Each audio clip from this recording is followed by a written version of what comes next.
A starts business with cash, rupees 5,000, purchased goods, rupees 1,000, sold goods to C, costing rupees 800 for rupees 3,000, cash received from C, rupees 2,000, bad debts, rupees 1,000, closing stock as on 31st March 2013, rupees 200. And the journal entries will be, first journal entry will be for A starts business with cash, and it will be cash account debit to capital account, rupees 5,000. Next journal entry, it will be purchases account debit to cash account, rupees 1,000. Next journal entry,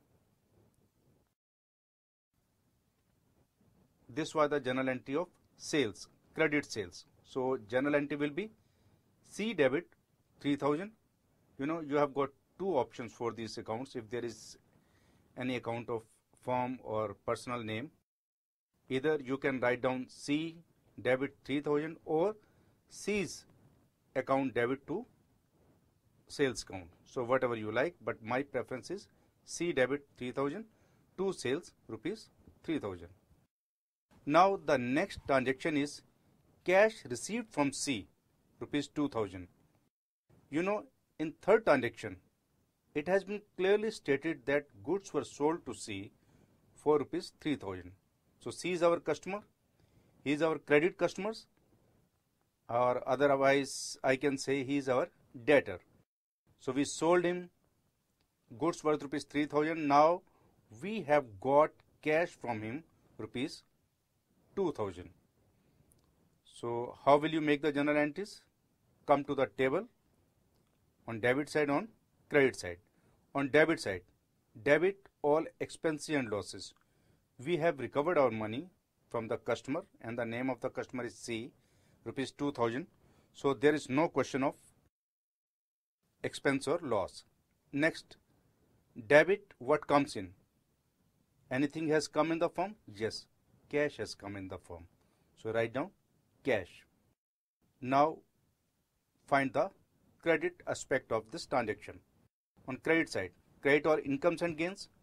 We have recovered our money from the customer.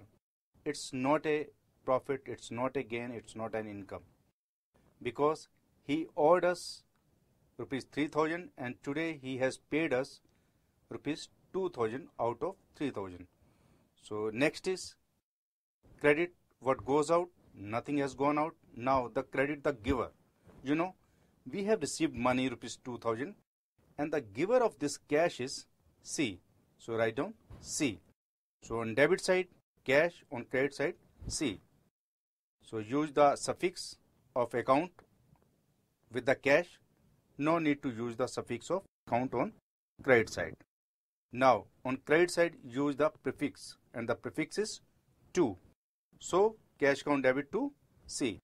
Now come to the journal entries format. What will you write down? Cash account debit to C, rupees 2,000.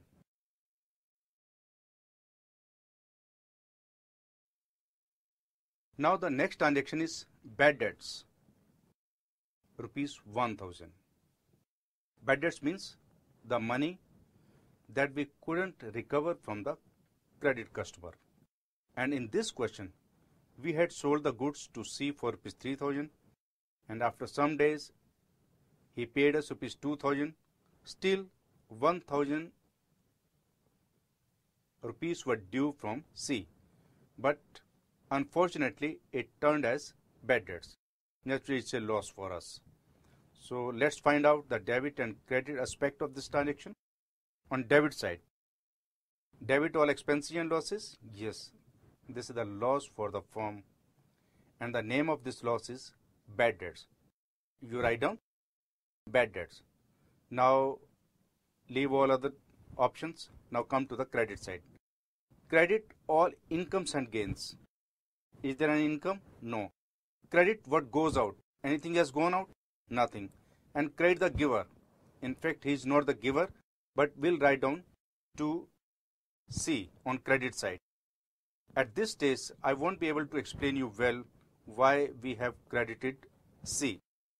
So whenever there is bad debts from the credit customer, always write down bad debts on debit side and the name of the party on credit side. So the journal entry will be bad debts account debit rupees 1000 to C rupees 1000, and the narration will be bad debts from C. And the next thing is closing stock as on 31st March 2013 rupees 200. So draw the horizontal line and close the journal entries and then write down closing stock as on 31st March 2013 rupees 200.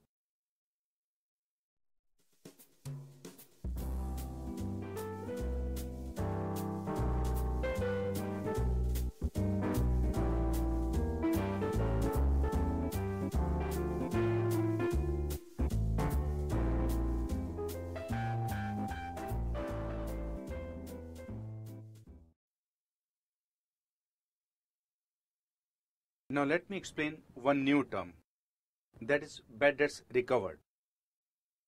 And let me explain this term through the example.